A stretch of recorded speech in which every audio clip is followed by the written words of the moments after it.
Hello, PreCalc. 5:15, that's Monday's class, and we're in review mode, so we are preparing for the final, especially for Alex's, which is this week. Alright, again, we'll review this week, then we have some new information for the non-seniors, and then we'll be back into review. And that will take us up to the final. So we are still in PreCalc review. Alright, I think we did 12. We'll try to do another 12. I don't know that we'll get there, but we're going to give it a try. So, the first one we're looking at tonight has a right triangle in it. And we have a 4, a 2, an x, and an angle we call theta. And the first step on 13 is to find the cosine of theta. So cosine, you'll recall, is adjacent over hypotenuse. And in this one, it would be opposite from the perspective of this angle. Adjacent is next door, x over hypotenuse 4. So now we have to find x to complete the problem. Since it's a right triangle, let's Pythag. So we're going to do 2 squared plus x squared equals 4 squared. 16 minus 4 gives me a 12, and square root both sides. I get plus or minus, but only the plus has meaning for me, so I'm going to use that. Plus the square root of 12 reduces to 2 square roots of 3. So that's my x. Then can this be reduced any further?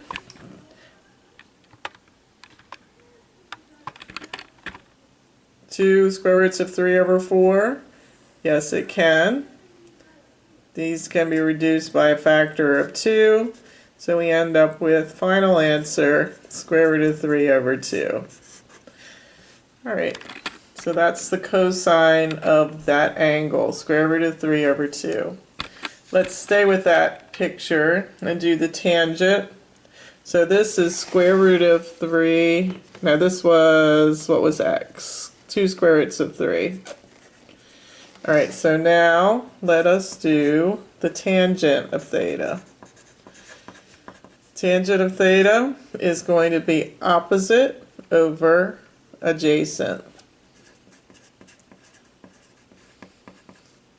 2 over 2 square roots of 3 will give us 1 over square root of 3. Do you recall what we do? So looking back up here, we get opposite over adjacent. 2 over 2 square roots of 3 reduces to 1 over the square root of 3. And that is, we need to rationalize it to get the radical out of the bottom. Square root of 3 times square root of 3 is 3. So final answer in simplest form. And last, let's do the sine. Same triangle, same measures. Let's look at the sine of theta. That's going to be opposite over hypotenuse. Got those numbers? Opposite over hypotenuse was 2 over 4. And that is reducible to 1/2. Okay. Alright, so hopefully that is rushing back into your mind. Alright, let's go on and remember some things about trig IDs. So, trig IDs are identities, things that are equal to one another. Cosine squared x times secant squared x minus 1. So let's simplify that. I remember that cosine and secant are related in that cosine of an angle is the same as the reciprocal of secant of the angle. And if I rewrite secant here as cosine, and that works the other way, so secant equals 1 over cosine as well. They're reciprocals of one another. So I usually change everything to cosine and sine. So when I get to secant, I can write it as 1 over cosine squared. So this is in the numerator of this term. This is in the denominator. So that leaves us a 1 minus a 1. And this is simplified to 0. Alright. Trig IDs. Number 15. Let us take a number that is imaginary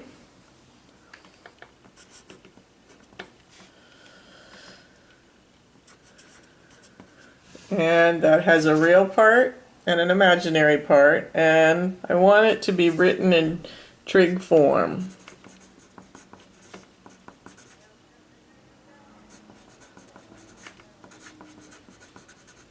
Alright, to write this number in trig form, let's see its graph. You recall that we're going to graph the reals on the previous x-axis and the imaginaries on the previous y-axis. So we've left the real world and we've gone into the complex world. Alright, so we go 2 over for the reals, 5 up for the imaginaries. So I'll make a triangle of that with the origin. So it is a right triangle. To write it in trig form, you'll recall it has, here's the skeleton, there's a number, then a parentheses, and then there is the word cosine of an angle plus I sine of an angle. These angles are always alike. The number outside is the distance of the hypotenuse. So we recall to get this triangle we went over 2 from the problem and up 5. So we can Pythag to get the hypotenuse.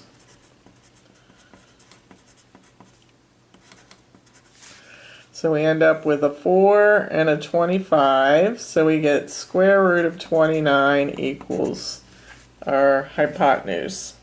So that is the number that goes in front in trig form. And now we have to come up with this angle right here. That angle will be placed in both blanks. To do that, we can use any of the trig functions that we care to. So let us use, we've got, what was it, square root of 29 over here. Alright, so I'll use tangent because that didn't involve any calculations. So tangent is opposite. Tangent of an angle is opposite over adjacent. So I'm going to recognize that the tangent of our angle is 5 over 2. 5 over 2. How do I tease out of my calculator what angle has a tangent of 5 over 2? That's the inverse tan button. So we put that in the calculator. It will spit out the angle of 68. So that tells me the angle that goes in for trig form. Alright, very good. And you'll get ones just like this, so please write everything down. Shall we have a secret word today? Let's have a secret phrase. And the secret phrase comes from this. And the phrase is, hole in a rock. Got it? Hole and a rock. Very good. All right, we are coming right along and we're working with some trig numbers in trig form. So here's another example. 4 cosine 15 plus I sine 15. So this number is already in trig form. So it's a complex number in trig form. And I am going to ask you to take that number and square it. We found de Moivre's theorem to come along and taught us how to do that quickly when it's in trig form. So you take the number out here and square it, and you take the angles and multiply them by 2, or by whatever you're raising it to. So this would be 15 times 2 degrees. Same over here. So, simplifying that, we get 16 cosine 30 plus I sine 30. Alright, does that look familiar? Alright, let's go on. 17. We are going to find the 12th term. Do a little bit of sequence and series work. So I'm going to give you these numbers, and they're going to continue on in that same pattern. Find the 12th term. Let's use a formula to help us do that. So in case of using the 12th term here, you could probably just tap it out on your calculator, but I'll probably ask for like the 112th term so that you will be forced to use the formula.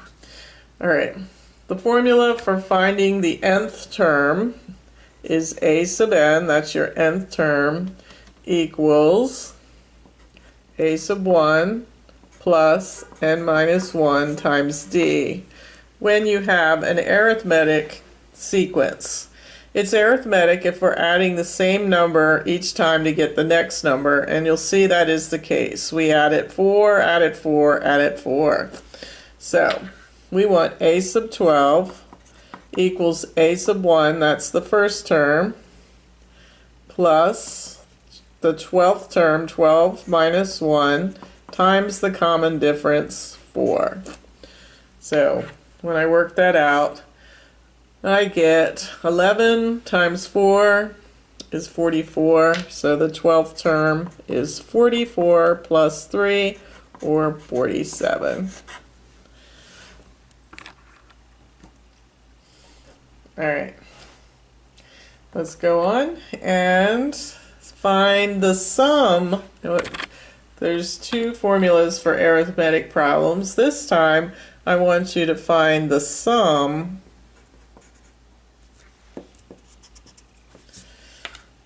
of the first 12 terms.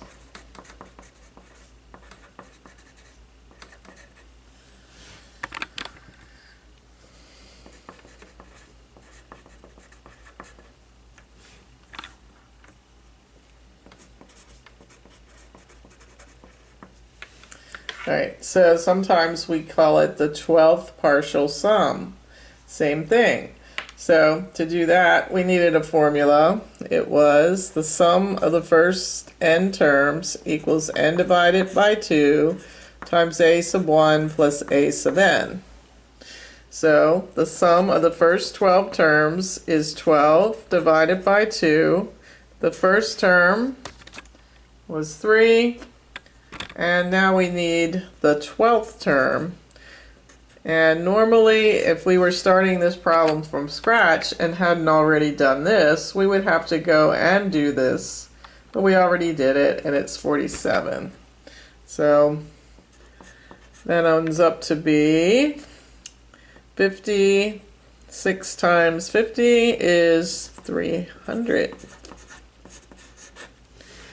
All right. You better sit down, or all these concepts are going to rush back so fast that they're going to knock you down.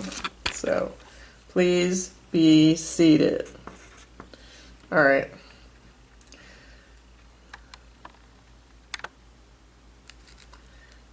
Next couple ones. Find the 13th term and the sum of the first 13 terms. So two parts like this one again. So on number 18, the numbers go like this.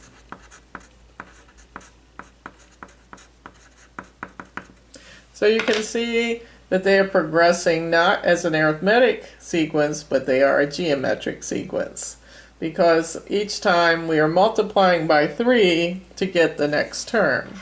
So when that's the case, let's work on this. We want to find the 13th term.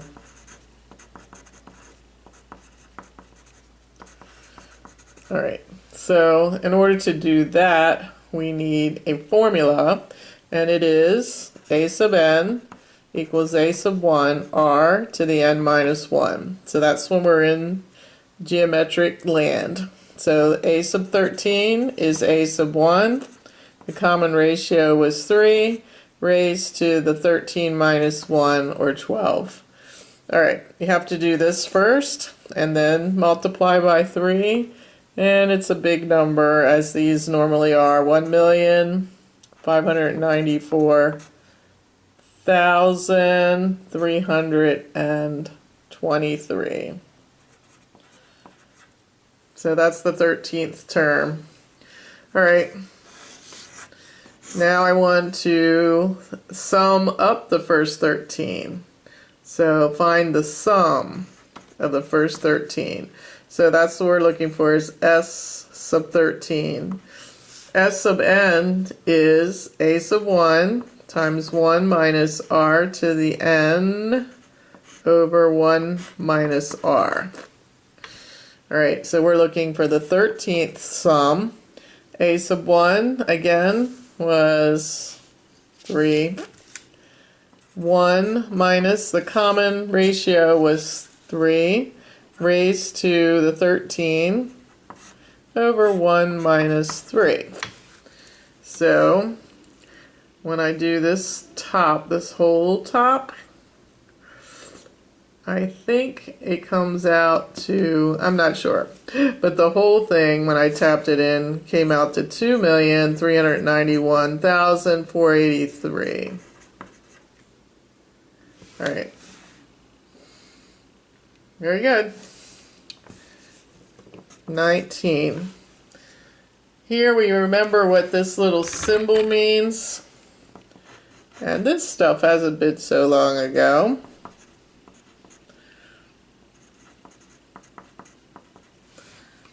So when I add these up, you'll recall I start at the number indicated on the bottom of the summation symbol and stop when the number becomes the top number, and I increment by 1 using plus signs in between terms.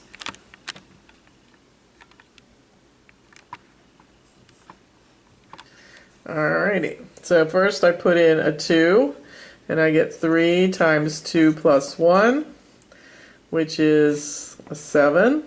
Then I add, as a summation tells me to do. I increment by 1. This becomes 3 times 3 plus 1.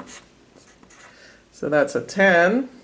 Increment by 3 again. By 1 again. So I did n equals 2, n equals 3. Now I'm at the last one, n equals 4.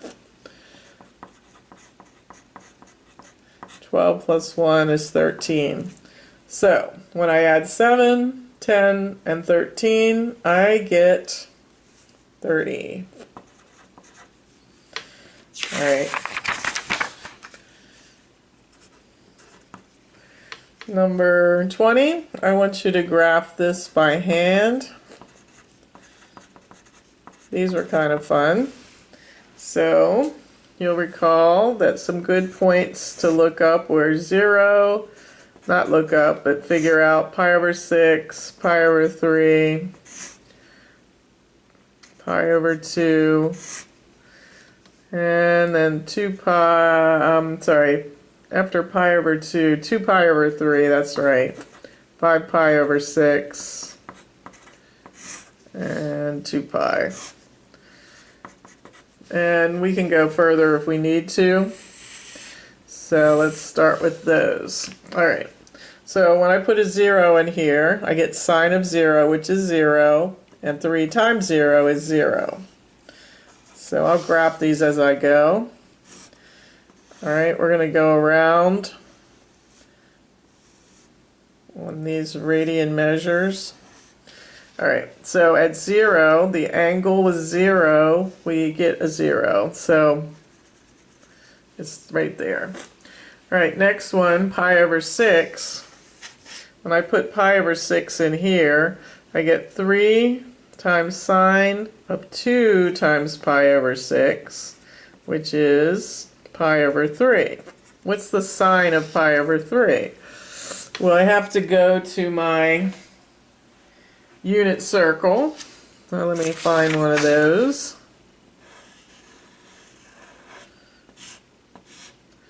Pi over 3 is over 1/2 and up square root of 3 over 2. So my sine is the second coordinate. So I have sine of 2 pi over 6 is pi over 3. So the sine of pi over 3 is 3 square root of 3 over 2. So I got square root of 3 over 2 times 3. So 3 square roots of 3 over 2 gives me about 2.6. Alright, so I'm going to graph that along this line. So I'll give myself, here's the circle that's 1, 2, and 3. Alright, so at pi over 6, I'm going to go over 2.6. About right there. Alright, and I usually draw a smooth curve connecting them. I shouldn't have went below that 0 mark. Please forgive me.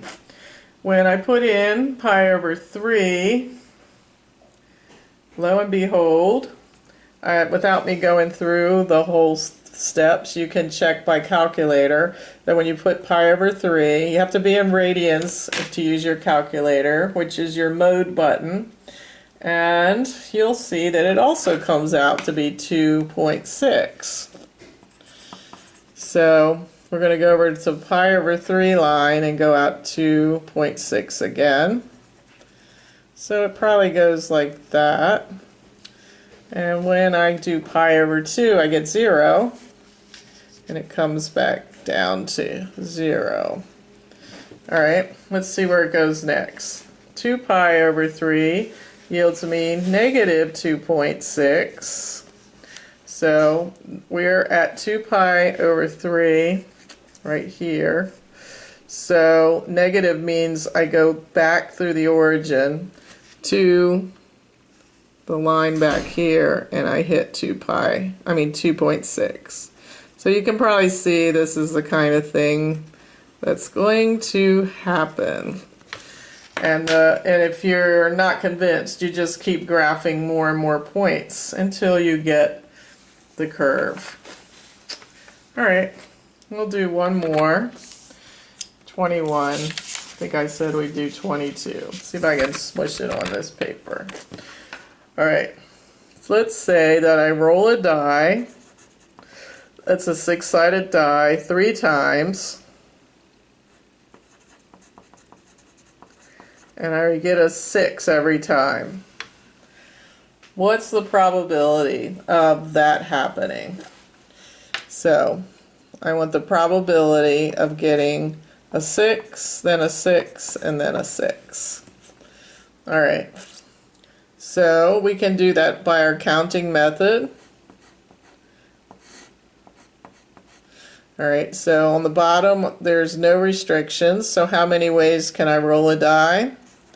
Roll a die, 6 results each time. But if I want a 6 each time, how many ways can I roll the first die to get the result required? 1, 1, 1. So we end up with 1 over 6 times 6 is 36. What's 36 times 6? 216. 1 over 216. That's the probability of that happening. All right, that took us around to quite a few review questions, so I hope that this will be helpful.